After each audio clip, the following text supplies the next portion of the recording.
Сәлем, достар. Асқазан кебуі, ауырсыну, қыжыл, іш қату сияқты мәселелер көп адамды мазалайтыны рас.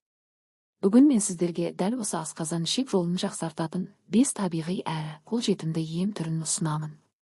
Бұл кеңестер үй жағдайында оңай жасалады және денсаулыққа қауіпсіз. Бірінші ем – зімбір шайы. Үгітілген зімбірді қайнаған суға салып 10 минут тұндырып ішіңіз. Күніне 2 рет ішуге болады. Зімбір ас қорыту процесін жақсартып, жүрек айну мен кебуді азайтады. Келесі түймедақ шайы. Бір ас қасық түймедақты бір стақан қайнаған суға салып 10 минут тұндырамыз. Таңертең және кешке ішу ұсынылады. Түймедақ асқазандағы қабынуды басады, ауырсынуды жеңілдетеді. Үшінші ем – асқабақ дәні. Ашқарынға бір уыс шикі дәнді шайнап жеу ішек паразиттеріне қарсы тиімді әдіс. Бұл емді 5-7 күн бойы қайталау жеткілікті. Тағы бір пайдалы қоспа алма сірке суы мен бал.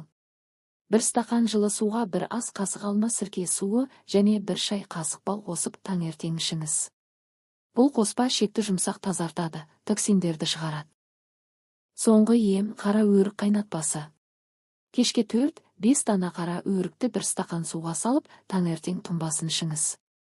Бұл табиғи іш жүргізетін құрал, әсіресе іш қатуға қарсы пайдалы. Міне, осындай қарапайым, бірақ әсері күшті табиғи әдістерді күнделікті өмірде қолдансаңыз, асқазан мен ішек жолыңызға көп пайда әкелесіз. Бейне пайдалы болса, лайк басып, арнаға жазылуды ұмытпаңыз. Келесі видеода кездескенше.